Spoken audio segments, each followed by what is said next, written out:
Okay, I've had a little Google and I've picked out a few poems that I would like to share with you. They're all about joy. Obviously, you can do the same if you've chosen to do disgust or fear or anger or sadness.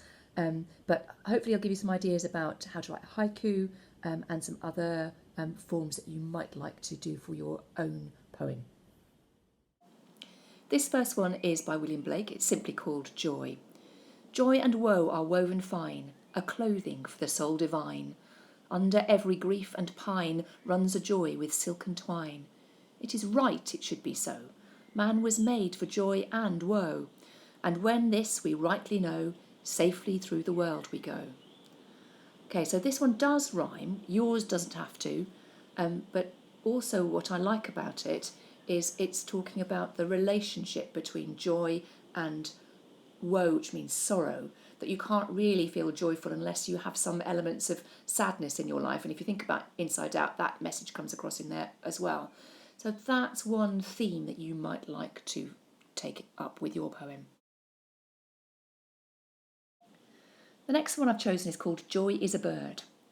Joy is a bird, a fragile thing, poised on a starry bough in spring. Content is a kitten, snug and warm by the cottage hearth on a night of storm, voicing a music all her own, long months after the bird has flown.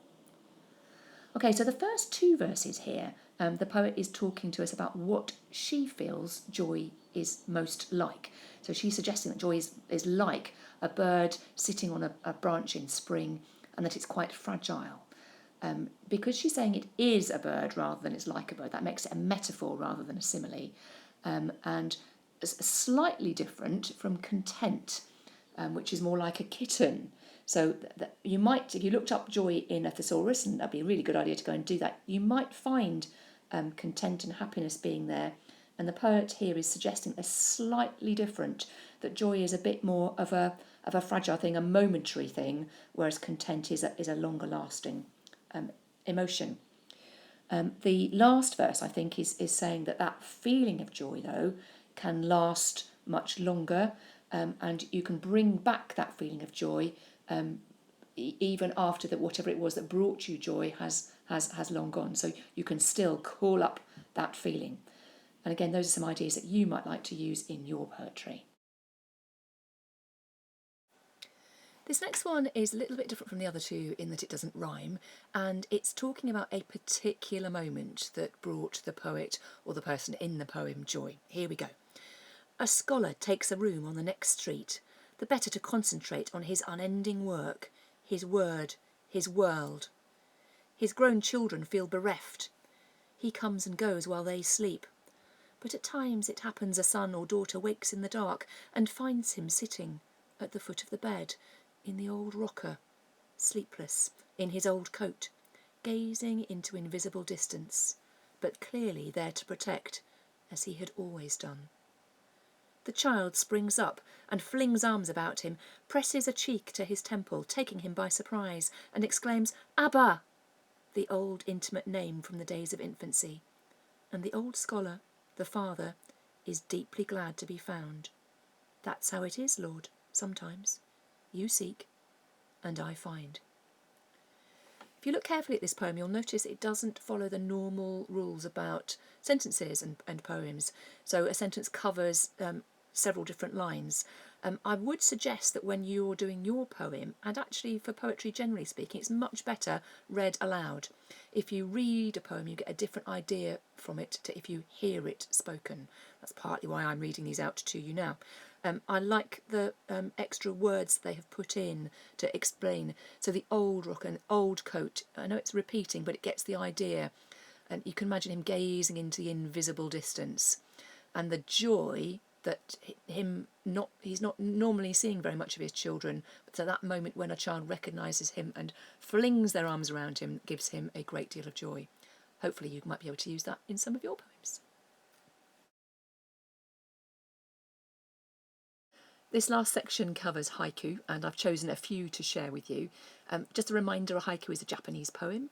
It's made up of 3 lines. The first line has 5 syllables, so in this case, joy is a bull. and then the second line has 7 syllables, and the third line has 5 syllables. Here we go. Joy is a bubble, a shimmering rainbow world, lighter than the air. And in a haiku, because you haven't got very many words to play with, because you've got that very tight structure, you have to make sure that every word counts. And hopefully you have a bit of a little message at the end. So that joy being a bubble is you can burst the bubble. It's again a short message as far as things go, but it's lighter than air. Few more haikus. I'm just going to read them out. Feel free to magpie pause if you want to get any ideas down. Okay, enjoying the moment, ignoring raindrops falling, singing in the rain.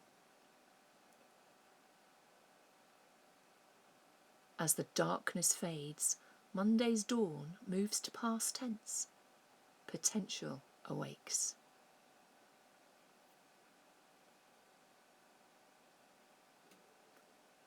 Child slips tender feet into new first pair of shoes, smiles and runs. Squeak, squeak. That one really chimes with me because I can still remember, even though it's now 20 years ago or so, that my eldest daughter started walking, but I've still got the little pair of red boots that she put her feet into as she kind of took her first steps. So like we were talking about in that Joy is a Bird poem, that moment of joy of seeing her walk for the first time can still be brought back by that haiku, and or indeed me looking at that pair of shoes. So you can use your haiku just to talk generally, or you can use your haiku to pick up again on a specific moment.